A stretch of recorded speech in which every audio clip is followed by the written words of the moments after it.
What's up, everybody? It's Jamel Gibbs, your family-oriented entrepreneur. Welcome to another podcast episode. This is the Business and Investing Podcast, where you learn all things business and investing related. And today, there is no exception. We have someone else who has his own podcast called the Bread Podcast, the Black Real Estate Dialogue. I've been a guest on it myself. Absolutely love the podcast myself. Interesting guests.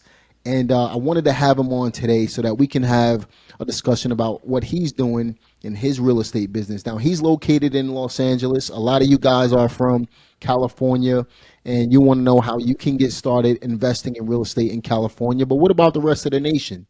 You know, real estate is, to me, a universal thing where you can take the same concepts and apply them anywhere. You just have to adjust based on your local market. Now, Sam is actually from Brooklyn, from New York himself, but in addition to that, he's also investing outside of California. So he does investing virtually, and he also has a target niche group as well. So we're going to get into a lot of these different things.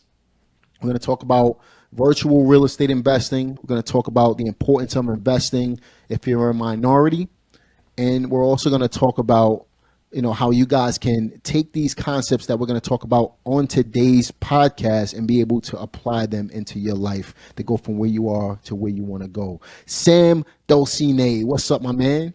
Man, I'm good, bro. Thank you. Thank you for having me on. Thank you for pronouncing my last name correctly. I'm going to tell you this, bro. I'm going to tell you this, man. I was going to chop it up. I had to ask you beforehand, man, because I've known you for several months at this point, but I didn't know what your last name was. I just knew you as Sam, to be honest. It's all good. Most people do. Yeah, man. But I love the content that you're putting out. Tons of value for the average person to get started doing what they do and really understand business in general, man, especially in regards to real estate. So I really wanted to have you on this podcast to talk about some of these things and really help our listeners to be able to understand what real estate investing is all about and how they should move in real estate from somebody that's actually doing it as well, man. So why don't you tell everybody a little bit about yourself, bro? Yes, sir. Yes, sir. So as you mentioned, from Brooklyn, New York, Brooklyn in the house, and been living in LA for about 7 years now. So live here with my wife and our dog.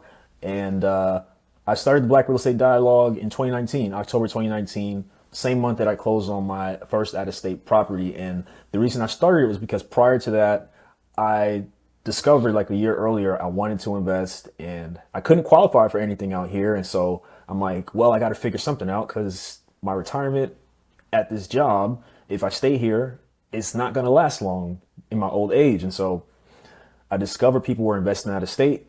And I spent the next year just like listening, reading everything. And I was like, where's the Black Real Estate Podcast? And I was searching in the app on Apple Podcast, and I couldn't find it. And so I asked my friend, I'm like, should I start? What if I just started? I can't find it. He said, do it. He made the logo, and we've been going ever since. So continue to invest. I picked up another property a couple months ago, and I invest in Dayton, Ohio, which nobody talks about, which is great. It's in between Columbus and Cincinnati. And, I really like the market and where they're going, what they're doing in the city. And so I'm just passionate about, putting people on the platform and sharing their stories and in turn giving information that people can use practically to go out there and get started in their real estate journey. Cool, man. Now, before we hop into this entire discussion, what made you choose Dayton, Ohio as a market to invest in? Yeah, so I had a list. Once I discovered I wanted to invest out of state, I had a list of like maybe 10 or so different cities. And, I was listening to different podcasts and reaching out to people. And long story short, I got introduced to folks from Memphis and then also from Dayton, Ohio, and via email. The folks from Memphis didn't reply. The folks from Dayton replied. They sent me like a market report of what's going on in the city. It piqued my interest. I'm like, you know what? Let me do some more research. So billions of dollars going into downtown. The city was investing in the infrastructure. The prices looked solid. The rents looked solid, and it seemed like an unsung city that was heading in the right direction. And I thought to myself, well, everyone talks about Cleveland. everyone talks about like Columbus. This city's in between Cincinnati and Columbus. All right, so I went out to visit, checked the market out, and just looked at what was happening in the city. And I'm like, all right, I think this is a good opportunity. And you know, a couple months later, I ended up closing on something. So that was it for me. I liked where the city was going, and you know, I also didn't want to overthink it either. You know, I Right. saw enough to make me want to take the next step, and I took that next step and been going ever since. Cool, man. Now, have you ever been there? So I've been the first time I went there was the summer of 2019, and then I closed on a property a few months later. The second time I went was November of 2020. Haven't been able to get back there yet, so I haven't been there in like 2.5 years. So yeah, man, let's wrap this conversation around how someone who's looking to invest in real estate, maybe they're in a market and it's just not the right market for them, right? So how does someone find that market? How does someone know what to invest in? How does someone know how to build a team? Things like that. We'll talk about those things on this particular podcast, and then we'll wrap it with why it's important for minorities, blacks in general, to invest versus, you know, on Instagram, you might see somebody who's driving a nice car, but they don't really show the keys. Yesterday, um, I I like posted, that. we should probably start showing keys instead of checks because anybody can get a check.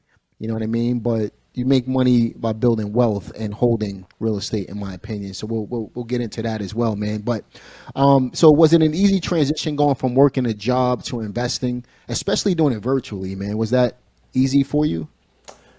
Yeah, so it's a good question. So at the time, I was still working, and it was a tough transition. I think the biggest thing I had to get over is that you know I can't get in the car and cut the grass or get in the car and help the tenant with something. So I knew that I had to disassociate myself with the fact that I'm not there. I had to get over that. And I think for a lot of people, that's what they get stuck on.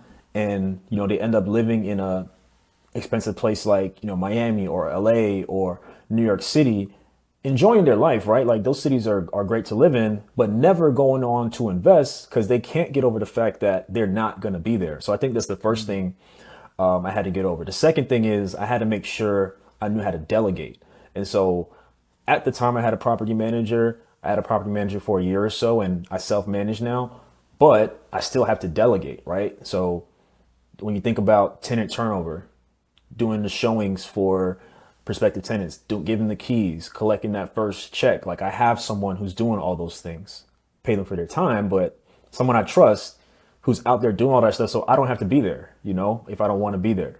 So I think the biggest transition for me was because, you know, you figure out the money, you get all that stuff, you pay for it. But the biggest thing is like just in your mind, just getting over the fact that you can't be there. And, you know, for some people, maybe you are within a couple hours, but there's not much you could do that you can't pay somebody else to do. Is probably not a good use of your time most of the time anyway. You can be spending your time doing other things. But then once you have that team, once you have, you know, those handymen, once you have, you know, that those boots on the ground, which you can find online, you know, you can find them through places like Bigger Pockets. That's how I found this investor who helps me out with all this stuff. Thumbtack, good place to find like handyman or different people to get work done, or a Google search. Like I had a water heater, I had to replace some windows to fix. Found them all on Google, read the reviews, and made calls. So that's what I would say. Got you, man. Shout out to Bigger Pockets too, man, putting out great content. But definitely a resource, you know, that you guys should look into as well. In addition to the Bread podcast, Thank you, right? bro. So, but so obviously, you know, it takes a little bit of know-how to be able to know, you know, find the right people and know how to vet them and things like that. What type of obstacles would you say that our listeners would face when looking into those external markets? So one of the challenges, of course, is like not knowing people, right? So the first thing I would do if you're looking into, let's just Columbus, Ohio. Let's say you want to invest in Columbus, Ohio. The first thing I would do is try to find wholesalers and real estate agents in that local market. And so the real estate agents, you should make sure that they work with out-of-state investors. You should make sure that they work with investors overall. You don't want a real estate agent who works with people who are looking for their dream home, because it's a totally different mentality. My new real estate agent who I worked with on the last deal, they work a lot. They work with everybody, but they have a lot of experience working with out-of-state investors. So they understand the mentality. You know, they understand like what is required. So you also want to make sure that they're responsive, right? If you call a real estate agent, and usually wherever you find them, they have their numbers up, whether it's a Facebook group or Google. The most recent one I found, I just posted in the Dayton real estate group, like, hey, need an investor-friendly realtor. This multiple people replied. The person who I went with answered the phone right away and answered all my questions, right? I asked her about her experience. I asked her about working with out-of-state investors. I asked her about what's her take on the market. What are some areas that are up and coming and looking good, just to see like if she knows her stuff. Right. And so that's what I would say as far as a real estate agent. For a wholesaler, you know, you want to make sure that they're legit too. It can be very challenging to find a good wholesaler, which I'm sure you have a lot of experience with. But similarly, you want to make sure that they can actually like find deals. Like maybe you get on their list just to see like the quality of what they're sending you.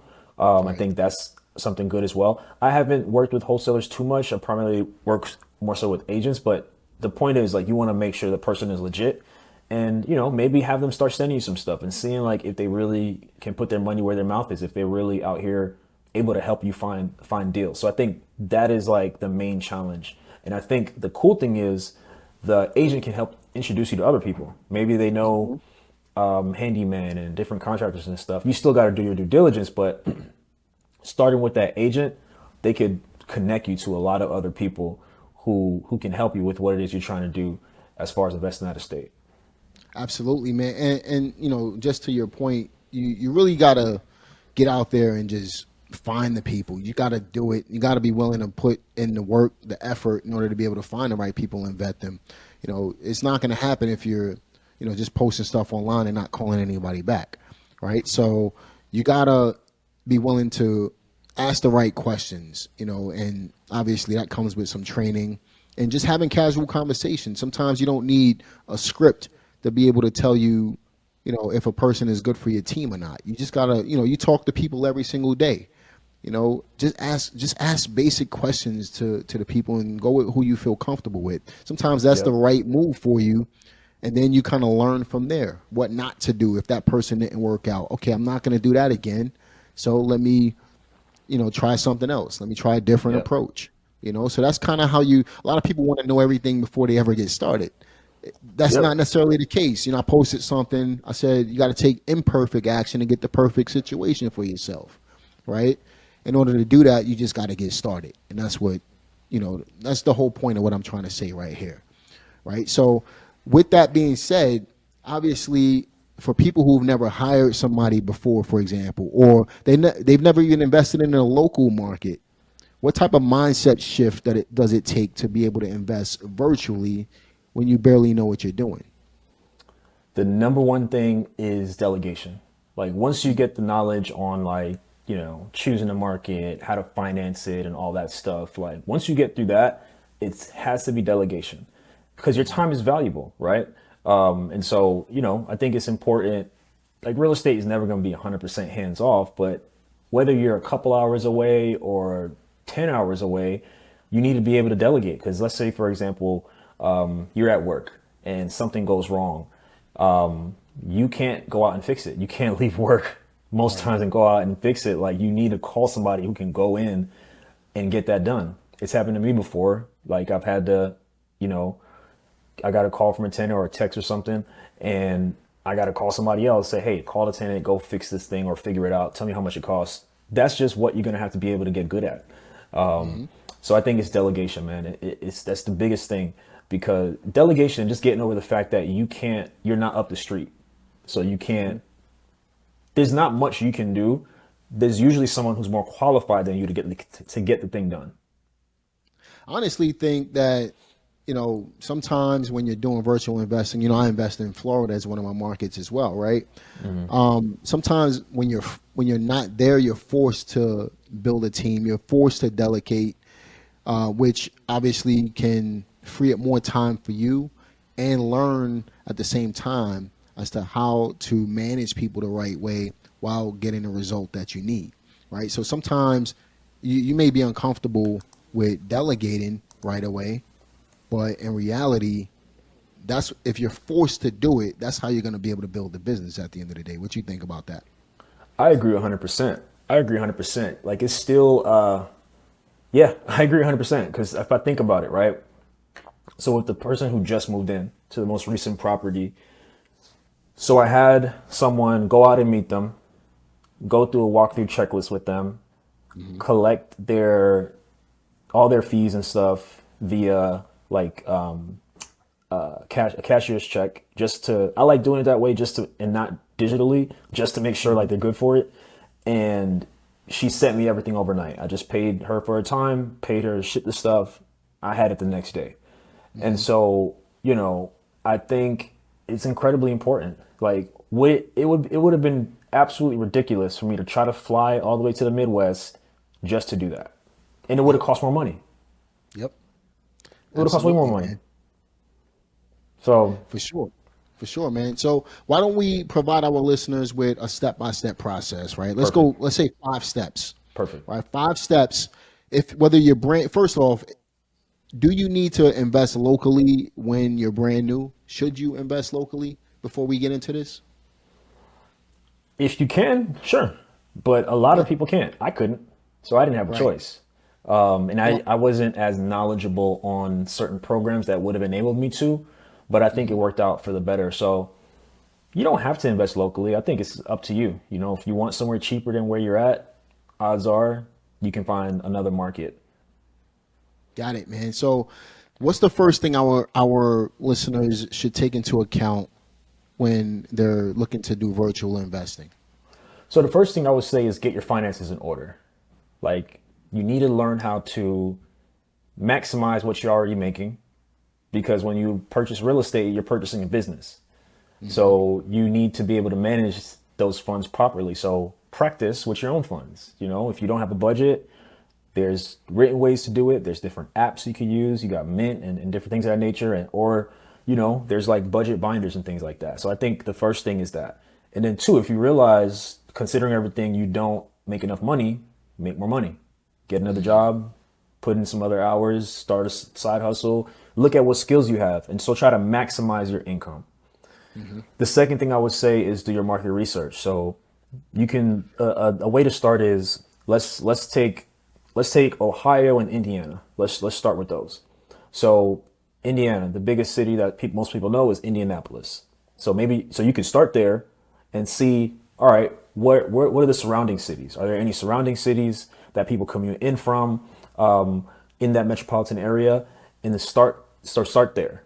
For Ohio, let's say Columbus or Cleveland. And looking at those surrounding cities too, like where do people commute in from? Where do people live within that metropolitan area? Then what you want to look at in that market, you want to look at the jobs. What's the main industries? Is it a city where it's based upon 1 or 2 major employers or industries? If so, I'm not too sure about that, because if those things leave, then it's not that great. It's, you could be at risk. Right. So you want to look at somewhere where there's job growth, there's a diversity of industry, and you also want to see what employers are coming to that city as well. Because if people are moving there, if people are working there, if the employment rate is pretty solid, then it could be somewhere that you want to invest. You also want to look at what is the city investing in there. So a lot of times cities have like a downtown website. So for example, in Dayton, there's like a downtown Dayton website, and they show about all the millions and billions of dollars in plans for the downtown. And downtown is just like one example, but if cities are investing in the cities in the metropolitan area, they're going to publicize it. So that stuff is going to be out there. So those could be key indicators as well, as far as like choosing a market. So there's a couple things on choosing a market. The third step, I would say, all right, you went through all these metrics, you went through all the information, you feel pretty good about the market. Next, you want to just browse around a little bit, browse listings. So if you want to buy a single family home, for example, take a look at what the prices are for something that you'd be willing to work with. So if you want to do a little bit of rehab, you can look at properties that need a little bit of work. If you want turnkey, you can see what that is. You can see the full spectrum of what those prices are. If the prices look okay at first glance, start reaching out to wholesalers, start reaching out to realtors. I recommend joining the Facebook groups for the local market, and you can see like what the conversation is. As a matter of fact, many times you won't even have to ask a question. You can search and your question might already be answered. So I would say start doing that. And you can also reach out to people who are commenting, like reach out to some of those investors and things of that nature, and put up a post. Hey, looking for an investor friendly wholesaler or a realtor. I'm interested in buying property, and that'll be the start of building your team. So I would say that'll be the start of building your team. Just finding somebody to get you deals. And while you're doing that, you also want to try to find handyman and different people to support the process, property managers and things of that nature. So those would be some of the folks you want to find. And then once you have your team and you have deal flow, like you have different people, you have people sending you deals, whether it's the wholesaler and or the real estate agent realtor, then, you start analyzing those deals. And, there's a whole formula on how to do that, but you start analyzing those deals, you start making offers, and eventually you'll get an offer that's accepted, and you'll go through that whole process, and you'll probably hand it off to a property manager for tenant selection. But that's like a lot more detail, but that's like a condensed version of how somebody can do it if they're just starting out. Definitely the Cliff Note version of it, right? So when you think about this, if we dig a little deeper into some of these, what I like about this approach is, number one, you never heard Sam say anything about a marketing budget, right? Especially as a beginner, sometimes you don't need a marketing budget. If it depends on what your exit strategy is going to be. If you're looking to wholesale, then you probably need a marketing budget, right? But if you're looking to buy and hold and actually invest, like what Sam is talking about, then utilize other resources. You heard him mention wholesalers, you heard him mention agents. And from those wholesalers and agents, you can find contractors and build a team. You can find attorneys or title companies to close deals. You can build a team wrapped around your initial contact if they're actually closing deals, right? So one team member can help you build an entire team if you utilize them the right way. You heard them say eventually you're going to get a deal if you're making offers. So it starts with lead generation, then it gets into offer making. The lead generation and offers is really the gist of your entire business, right? That's how you're going to get the deals. The more offers you make, the more deals you'll get eventually, right? So with that in mind, how many offers would you say on average you're making in order to get one contract? Yeah. So most recently I made 3 offers, 2 I backed out of and 1 worked out. But before that, I probably analyzed like dozens of deals to even figure out what I wanted to offer.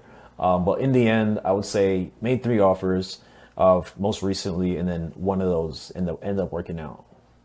Yeah, and at the end of the day, it depends on the market as well, right? If it's a very competitive market, you might be making more offers. It depends on the price point, how much lower your offer is based on the actual action, the asking price of the property. A lot of different factors play into that. But look, 1 in 3, and the one that you got worked out to be a deal.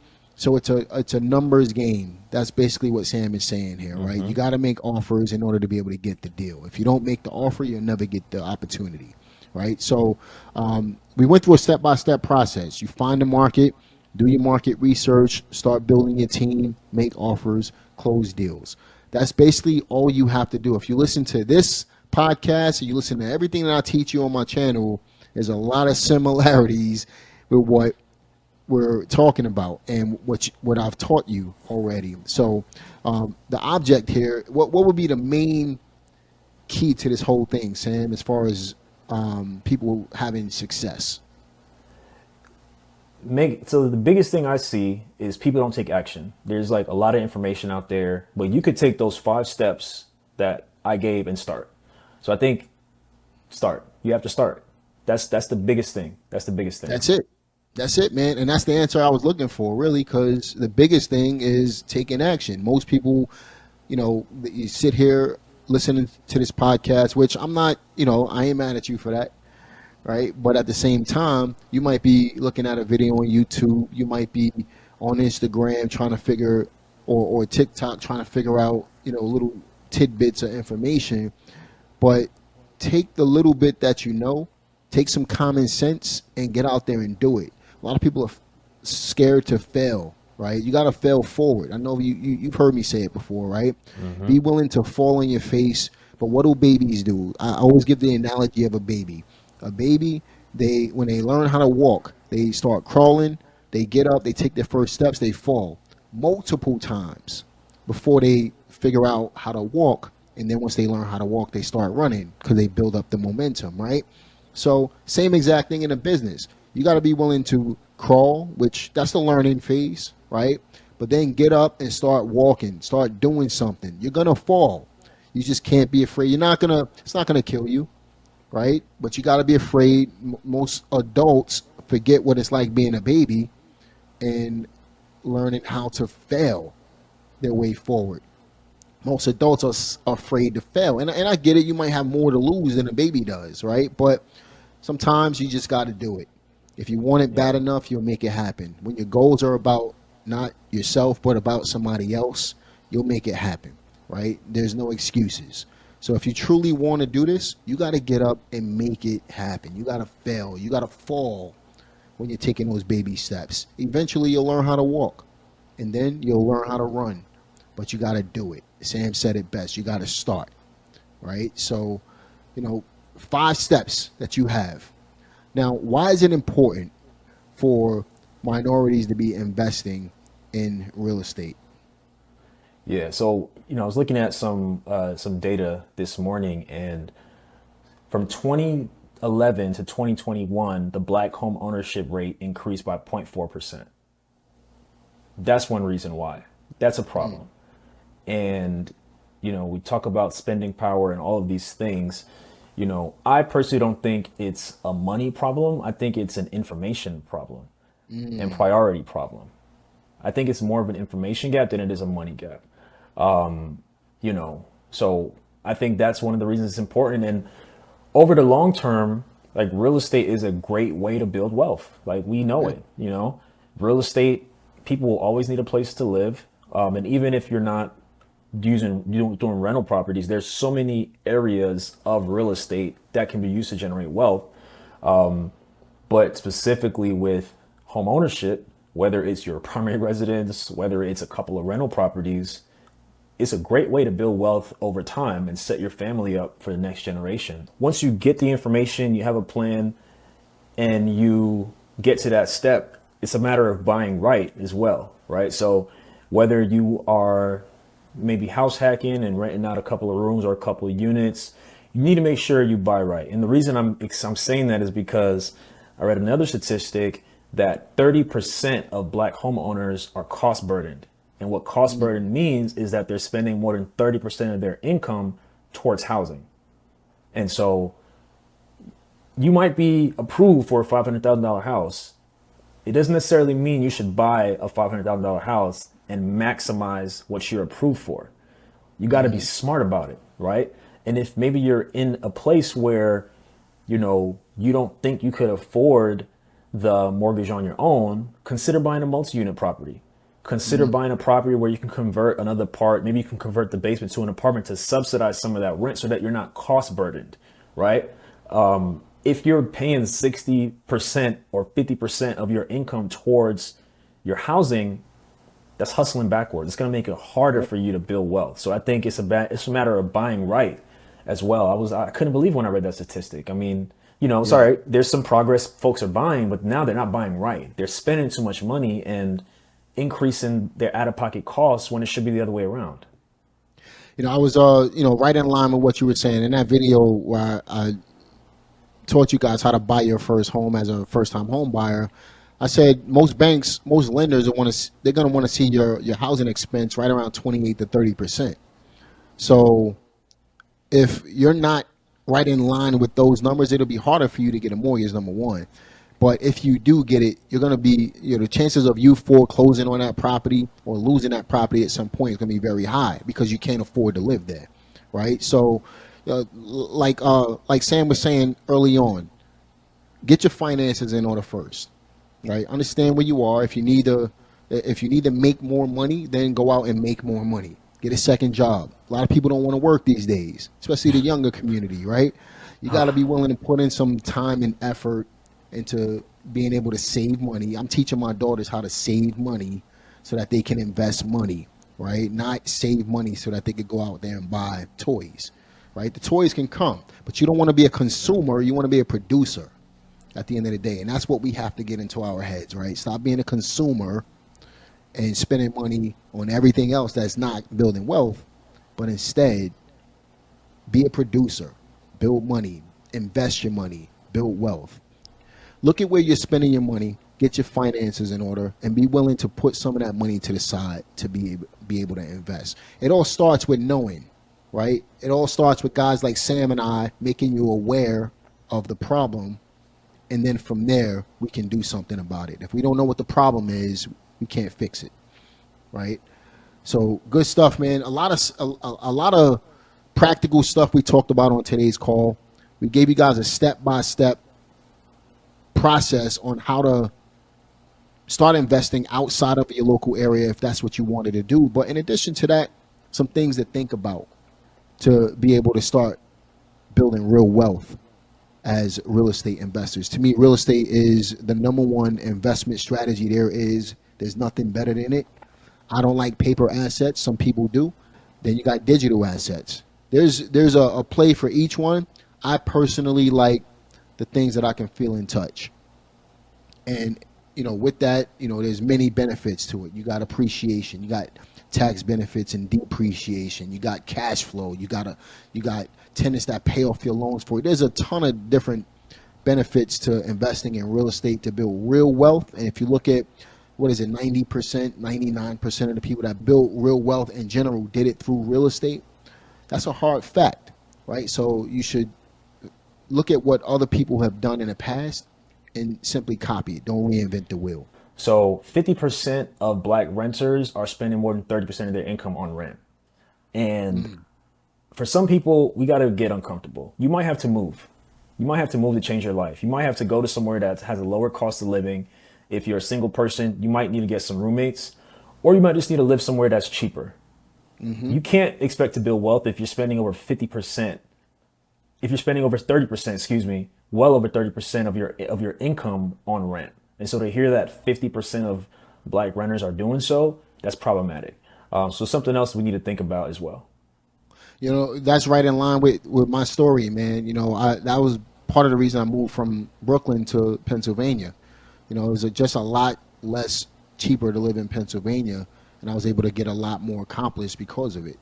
So sometimes you got to step outside of your comfort zone and move, and that's exactly what I personally did. So I can vouch for that myself, man. So that's a great statistic right there, man. I appreciate you sharing that, bro.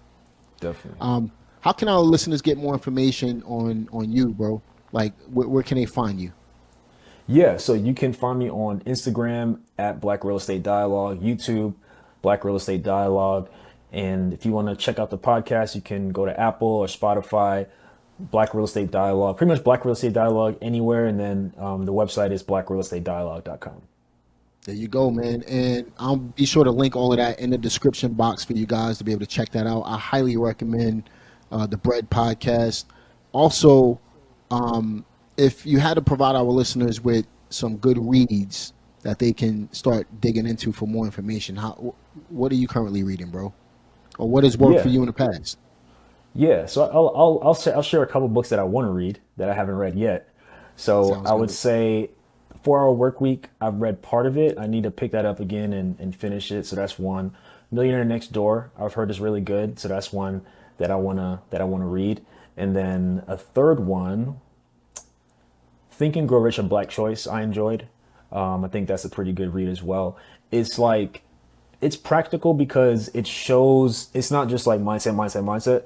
It shows like what people actually did to achieve their success across a myriad of industries. So that one is pretty good. I had the audio book. I think I should pick that up again and check that out. But those are 3 I would say. I ain't gonna lie, man. I don't like to read. I like to listen. I'm more of an audio learner. So Same. like when I'm working out and stuff, for example, I'll be listening to a book, but like I can't sit. It gets, you know, my attention span is just not there, man. I got 1,000 things going through my brain at one time, you know. Yeah. So, but if you had to provide our listeners with some last words of advice, man, what would those words be? Yeah. So it's possible, and you can do it. You know, I when I my parents lost their home in the financial crisis when I was a kid, and I never forgot that feeling. And you know, there was a period of time where I thought I had to be rich to invest in real estate. It's not true. So you don't need to be rich. And regardless of like what your family background is, if you grew up in a certain environment that wasn't the best, you can change it. You can do something different. You can make different choices. And one house can change your life. And you are capable of buying one house. You just need the information, you need a plan, and then you go from there. So it's possible. It's going to take some time. It's going to be probably harder than you expect, but it's possible. You can invest, you can buy property. You know, you don't necessarily have to be a big mogul. You can have a couple of properties and it could really change your life and set things up for you in the future. So that's what I would say. Sam Dolcine, Black Real Estate Dialogue podcast. Ladies and gentlemen, be sure to check out the podcast. Check them out on all the social platforms.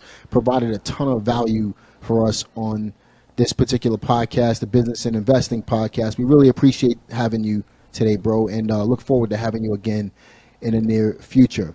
Listen, if you guys liked this podcast, do me a favor. Be sure to share it with your family and friends and others that might be interested in it as well. Also, be sure to leave a like. You know, consider leaving a like on this channel. If you're not subscribed to my YouTube channel, be sure to subscribe for more podcasts and more real estate investing, business and investing as well, information that you can benefit from. In addition to that, guys, you know, who else do you want to see on this podcast? Be sure to leave a comment in the comment section and let me know what questions you might have for Sam. We'll have him back on a second podcast based on the questions that you guys generate in the comments section if you're listening to this or watching this on YouTube. So leave a comment. Let me know what's on your mind, good or bad. Looking forward to all of the feedback that we could get. And how can we continue to help you get from where you are to where you want to go? That's what this podcast is all about. Let's open up the conversation and looking forward to hearing from you guys. Sam, we appreciate you, brother. And looking forward to having you back. And I'll see you guys on the next one.